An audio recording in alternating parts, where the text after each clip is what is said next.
Assalamualaikum warahmatullahi wabarakatuh. Saya perwakilan dari kelompok tugas akhir mata kuliah pengembangan media pembelajaran akan mempresentasikan hasil dari media pembelajaran kami, yaitu bab tentang puasa, dan nanti akan disampaikan bergilir dengan teman-teman kami. Dan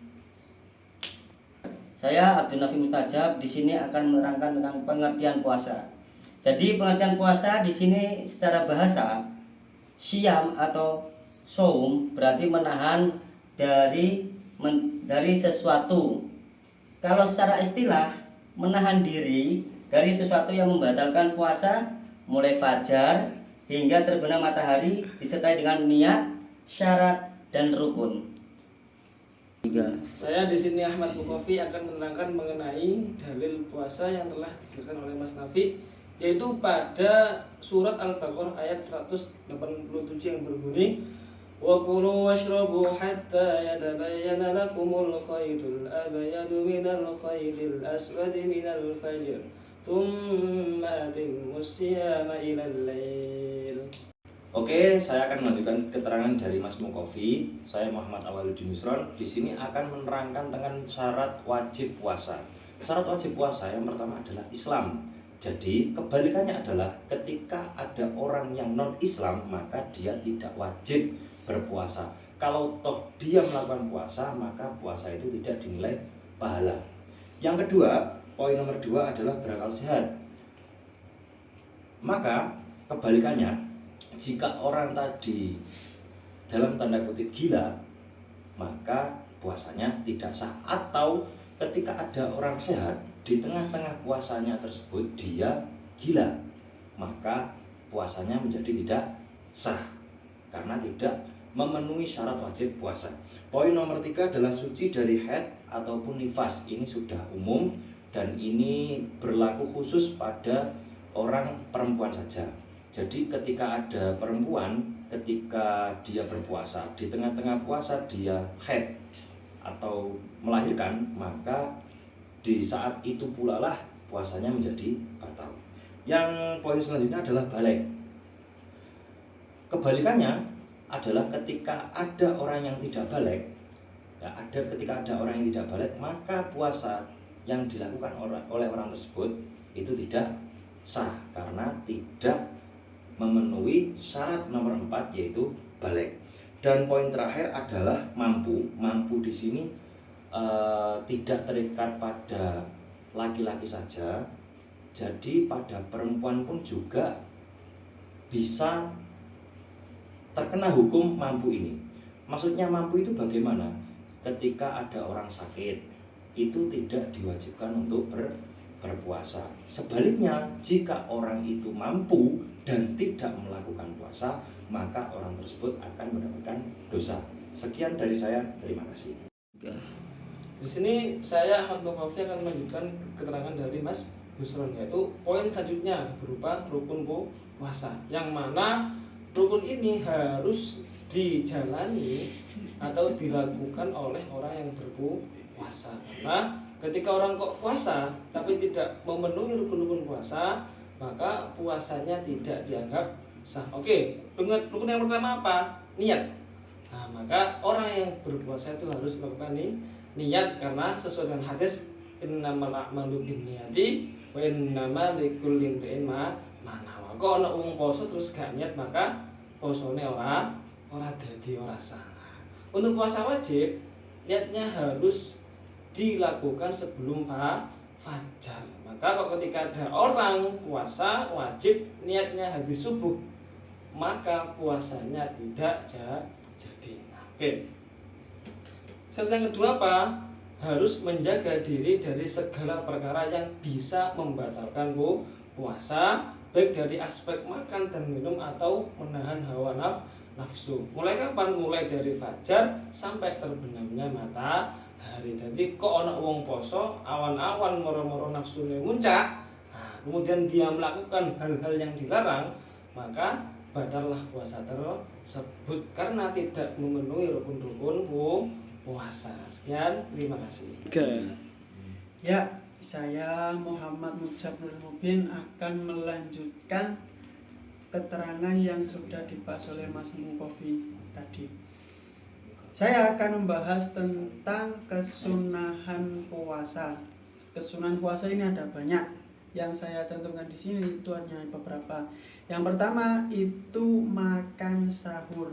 Makan sahur dinyatakan sunnah karena ada dalil yang berbunyi wakulu wasrobu hatta yatabayyana kumul khaytul abyadu minal khaytil aswadi minal fajr.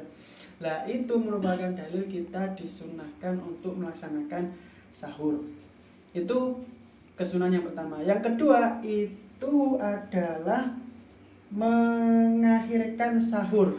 Mengakhirkan sahur di sini itu maksudnya itu ketika akan masuk waktunya berpuasa, waktu berpuasa, maka itu di menit-menit akhir kita melaksanakan makan sahur, maka dinamakan dengan mengakhirkan sahur. Itu sunnah yang kedua. Yang ketiga itu mempercepat atau menyegerakan berbuka. Jadi ketika adzan maghrib itu sudah dikemenangkan, maka kita disunahkan untuk cepat-cepat melaksanakan yang namanya berbuka. Itu entah langsung makan atau meminum, atau yang paling gampang itu dengan membatalkan puasa tersebut dengan hal-hal yang halal. Itu termasuk dari sunnah-sunnah puasa. Sekian, terima kasih. Ada beberapa perkara yang dapat membatalkan puasa. Yang pertama yaitu makan atau minum. Seperti contoh, kita melakukan makan di siang hari ketika kita lapar, itu dapat membatalkan puasa. Toh juga kita memasukkan air ke dalam hidung sehingga dapat masuk ke tubuh kita, itu dapat membatalkan puasa secara disengaja ya. Atau kita memasukkan sesuatu lewat dubur, itu juga dapat membatalkan puasa.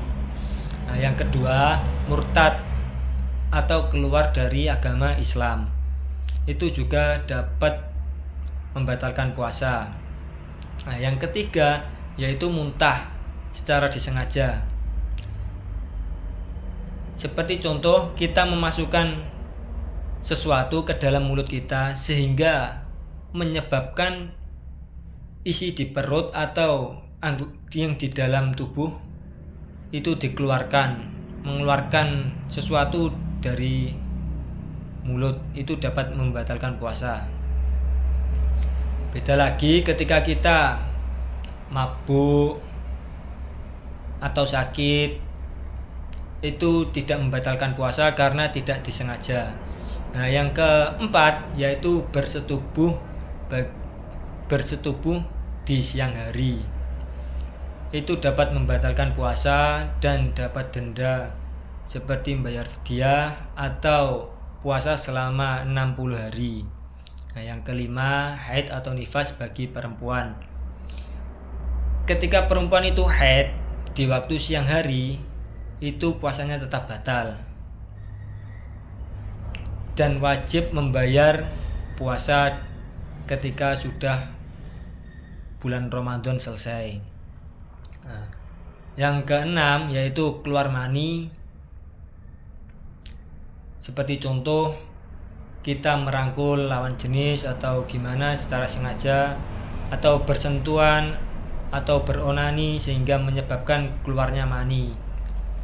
Beda lagi ketika kita mimpi basah. Ketika kita mimpi basah itu tidak batal. Nah, yang ketujuh yaitu merubah niat puasa.